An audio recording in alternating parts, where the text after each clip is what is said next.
Muito bom dia, senhoras e senhores jornalistas. Passo a informar-vos sobre o que foi hoje aprovado na reunião do Conselho de Ministros, que fixou a forma de organização e de funcionamento do 21º Governo Constitucional, ou seja, para resumir, aprovou a respectiva lei orgânica e o regimento.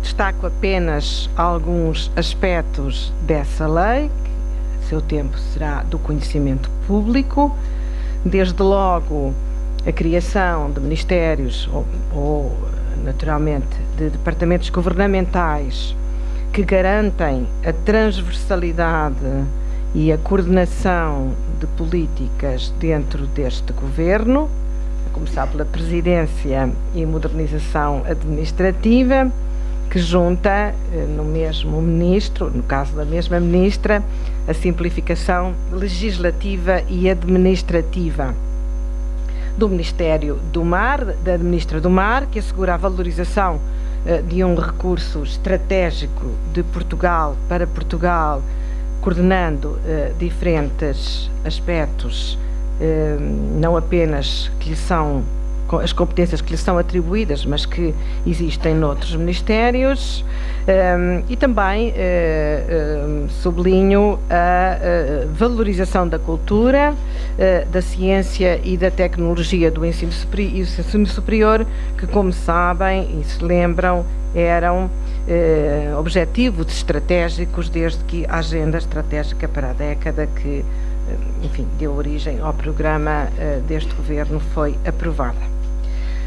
Gostaria também de sublinhar que, no que respeita ao seu funcionamento, o regimento que hoje foi aprovado introduz algumas novidades e outras continuidades, desde logo o facto de o Conselho de Ministros só uma vez por mês aprovar atos normativos, decretos-leis, decretos regulamentares e portarias, da aprovação desses mesmos atos normativos, em especial dos decretos-leis, ser feita em conjunto com a respectiva regulamentação, permitindo apreciar, digamos assim, todo o aspecto regulamentar e garantindo a imediata efetivação do mesmo, de a produção de efeitos de leis que tenham impacto na vida das empresas ser feita apenas 2 vezes por ano,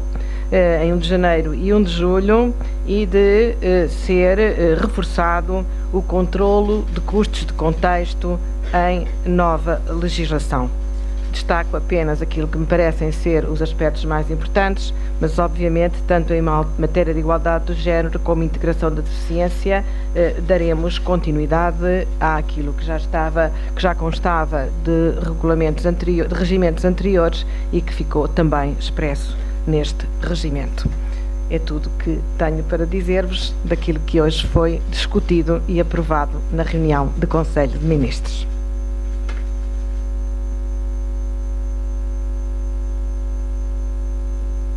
Boa tarde, Lígia Veríssimo, RTP. Foram hoje conhecidos os dados da execução orçamental da UTAU. Eu queria saber se foram discutidos em Conselho de Ministros ou se foram falados, se o Governo tinha conhecimento destes números e se a verba que sobra, digamos assim, será ou não suficiente até ao final do ano. E queria saber, se não for, o que é que o Governo poderá fazer para que a meta do déficit seja cumprida. Obrigada.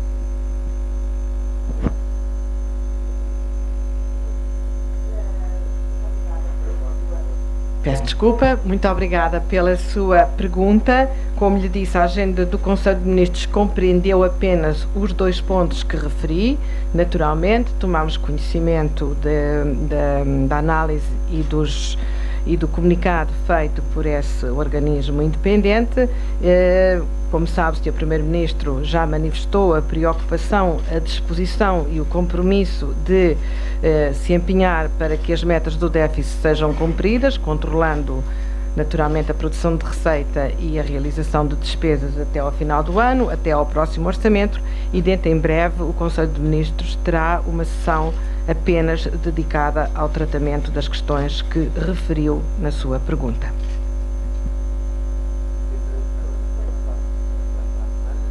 Provavelmente.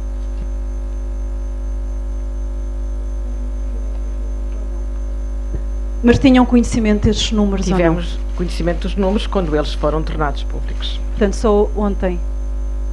E surpreendeu-vos de alguma forma?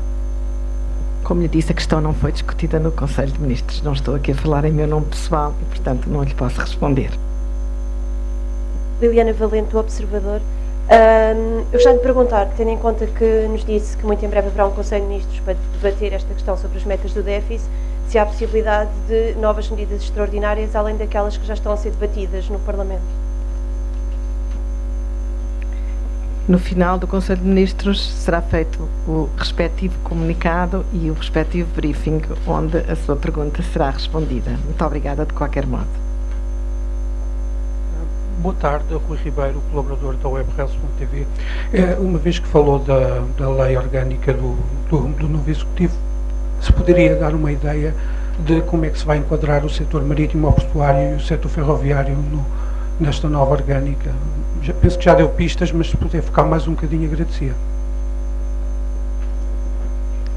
Bem, não vou dar aqui todos os pormenores da lei orgânica, como lhe disse, há competências que são atribuídas diretamente à senhora Ministra do Mar e há em toda a lei orgânica, aliás, quando a lerem, uma preocupação que vão encontrar repetida em vários ministérios, uma preocupação de coordenação interministerial. Cada vez mais há determinadas áreas da governação que são complexas, que dependem de diferentes ministérios e em que, portanto, a preocupação de coordenação é muito relevante e foi muito clara neste governo, não apenas pelas áreas transversais em si mesma, como a modernização administrativa, mas também pelas coordenações entre 1, 2 ou 3 ministros, por exemplo, entre a senhora Ministra do Mar e o senhor Ministro da Defesa, que, como imaginam, em matéria de mar é muito importante, o peso da Marinha e a capacidade e a competência da Marinha Portuguesa, mas também entre a senhora Ministra do Mar, já que estamos nesse tema, e o senhor Ministro da Ciência e Tecnologia, por razões que me dispenso de indicar, ou com o senhor Ministro do Ambiente. Isso ou com o senhor Ministro do Planeamento e Infraestruturas, por exemplo, para lhe dar um exemplo concreto, em matéria de portos. Os portos são a saída para o mar, também são a entrada para a terra e, obviamente, essa coordenação tem que ser feita pela senhora Ministra e pelo senhor Ministro do Planeamento e Infraestruturas. Muito obrigada pela sua questão. A questão da ferrovia é naturalmente da competência do senhor Ministro do Planeamento e Infraestruturas. Se está a falar não da ferrovia ligeira, quer dizer metro, mas urbana, mas da ferrovia em geral, dos transportes ferroviários no sentido mais clássico do termo.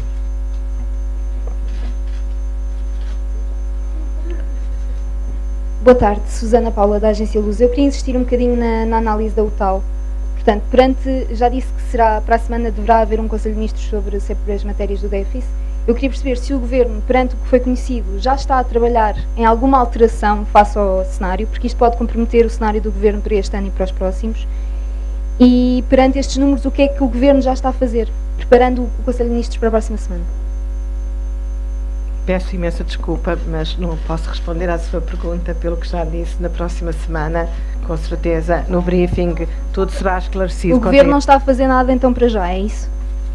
O Governo está a trabalhar em alta velocidade, como imagina. Creio poder dizer que foi provavelmente o Governo que elaborou e aprovou a sua lei orgânica, ou pelo menos um dos governos, não fui fazer essa comparação, com mais velocidade, em menos tempo. Portanto, o Governo está a trabalhar, todos os senhores ministros estão, de certeza, a trabalhar e, portanto, é tudo o que lhe posso dizer. Tanto o senhor Ministro das Finanças como os outros.